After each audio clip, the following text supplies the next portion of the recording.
my biggest dream is just to make the world a better place, just to put color everywhere. And I want to do so many things, and I'm not going to reach and be able to complete all that I want to do. But if I can enable 40 or 50 smaller people or 50 people to do it, I think many of my dreams can be achieved. Our first day at fellowship, which was the most toughest day, which we walked through like this much of water, and we were entering there with like name tags for the kids who we did not know, and then meeting the kids. That experience where like kids who didn't want us in the class, that was the one of the colorful days. Like there are like so many instances when we removed our trackers, like from an individual tracker to a group tracker to no tracker, which is really huge. The kids going to Bangalore very recently, JFK, the entire JFK journey has been super colorful. Whether we won a match, did not win, whatever happened, the kids got an opportunity to fly to Bangalore, like something that nobody imagines. Like even I did not imagine that our kids from Dharavi will go to Bangalore. I really believe in one day at a time, just taking it as it comes. And I think if I had not come with this mindset, the fellowship would have really been very tough with the different things that happened. Walking through the rain, getting new kids, n number of sicknesses from jaundice to dengue to mumps. Mumps is like gone away from the world and I still got it. So things like that. And just, I mean, there were so many instances where I could have said no, enough, but okay, I'm not going to Dharavi ever more. Like it's giving me too many things, too many sicknesses, too much of baggage.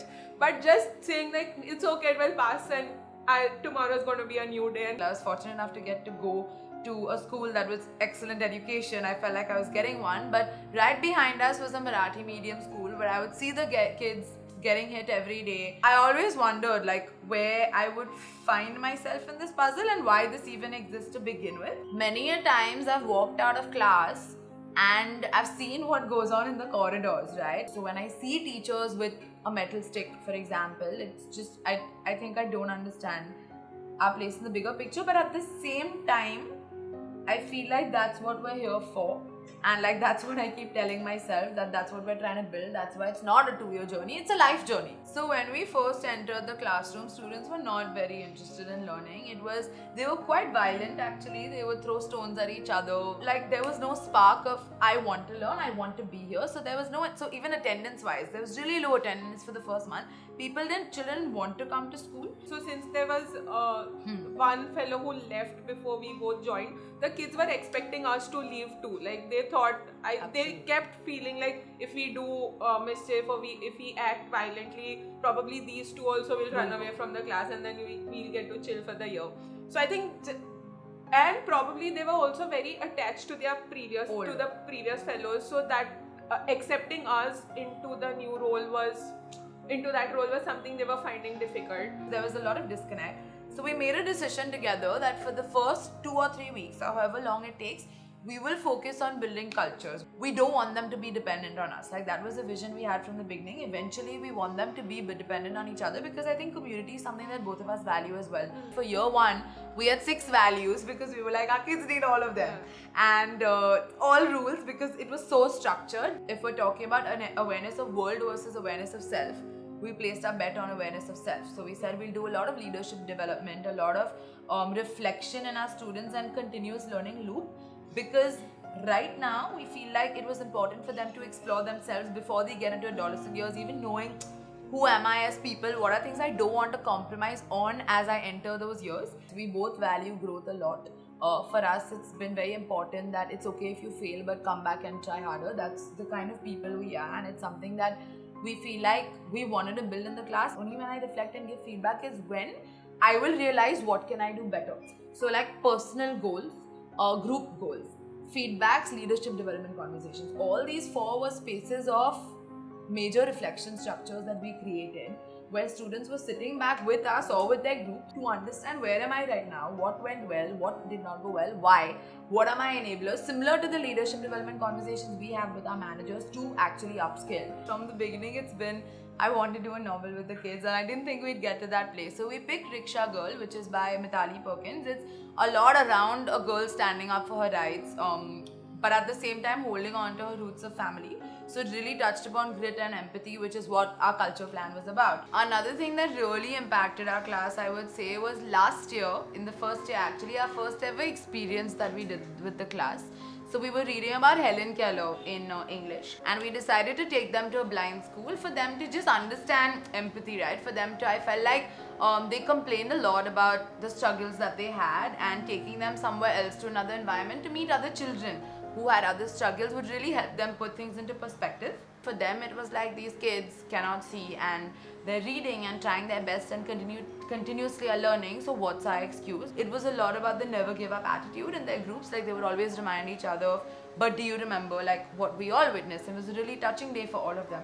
How are we exposing them to the best literature we can, but at the same time breaking it down for them? It's been challenging, but I think that's what I enjoy the most. Like when I see my kids talking about 2611 versus Emma Gonzalez in America and the shooting, or talking about like gender equality after reading Rickshaw Girl and then newspaper articles, I think listening to them voice their opinions on how they feel and then connecting it back to what we're doing as a whole class is when I feel the most enriched. Yeah. When I started teaching math, and automatically I thought of the way I learned math, a very traditional approach, chalk and board and copy whatever is there and listen to the teacher and understand it, and that is something that never worked for me. There was this one session that we had at by the Teach for India managers, and they brought in this entire concrete pictorial abstract part of teaching, and that was when I was like, oh, this can be done. So now I'm never ever teaching traditional ever again. So I started experimenting with different ways the kids would like to learn, or the different ways I would personally enjoy learning the concept. So if, for example, if long division happens in this is the algorithm for long division, you don't need to use this. If you are comfortable making a group and dividing it equally into groups, do that. It's fine. Ultimately, you reach the same answer. I have a child's brain and I enjoy very childish kind of things. So it's easy for me to do that now. If I'm teaching them something, if I'm doing giving them some instructions or teaching them a new topic, max to max I'll take 7 minutes to explain that topic to them. But those 7 minutes need to be so engaging that the kids are full point on listening to me. So how do I make that fun? How do I make that in such a way that I would enjoy it? I think when we walked into class, looking at the gap that needed to be bridged, I think in my head it was like, how can I maximize the space? And for me that meant teaching a lot in a little time.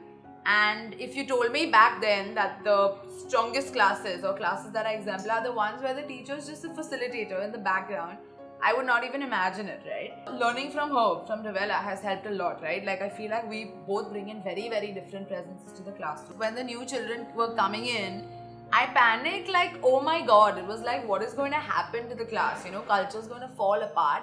And then just learning from her all children attitude, learning from her patience, from her idea of whatever the challenge is, it's fine, we'll figure, there's no need to be stressed. I think through these 2 years has really given me a sense of calm, of comfort.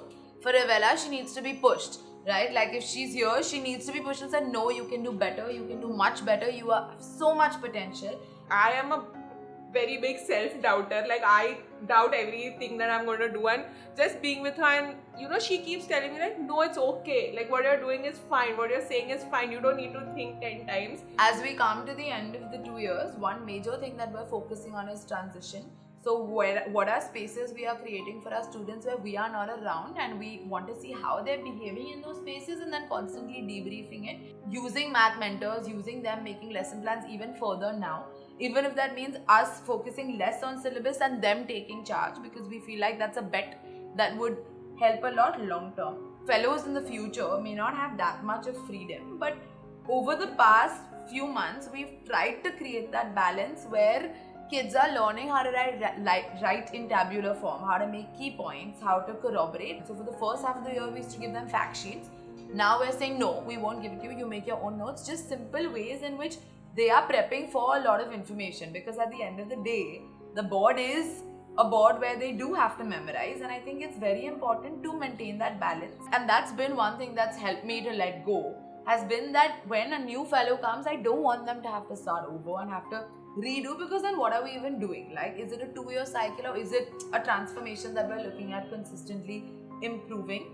When we think about Teach for India and when they tell us please reach out, I took that very literally. That anytime I feel like even steps to build skill, I'll still send managers a picture saying this is mine, can you please help me make it better or break it down better for students. Any member of the staff has just been so approachable. Being a fellow advisor this year, more than what I've given, it's one is opening up the classroom to other fellows has made the process of what goes on in the class so much more clearer to me. With TIJ in specific, it's given us so much space for reflection. Speaking and listening is a major area of development for our class. And how are we still going back and building spaces to do the same, as well as what are things that are going really well that we're leveraging from being negative and self-doubt to so positive to so going out and being ready to try anything, feeling like I'm on top of the world and being okay with doing anything. I owe all of it to the staff. Kids keep asking this why questions. Sometimes it's really like there's no more answer to your whys. And I think that's what pushed us to go and learn much more deeper, to reach out to people and to keep that learning process going in class also. Yes. Teach for India has honestly given me wings. I'm ready to think on the spot. I'm ready to reflect, which is something I never ever would have done. Being a part of this organization has really defined and made me the person I am today. Because of the fellowship, I have become self-confident and proud of my abilities to stand up for what I believe in. Because of the fellowship, I've learned how to empower and feel empowered. Because of the fellowship, I've been exposed to 45 little human beings who are going to go out and be the change. Because of the fellowship, I've met the most beautiful people and learned from them. Because of the fellowship, I've reached a place called Dharavi that I'd only read about and never seen before. Because of the fellowship, I believe that every child matters and we can make that difference of achieving one day.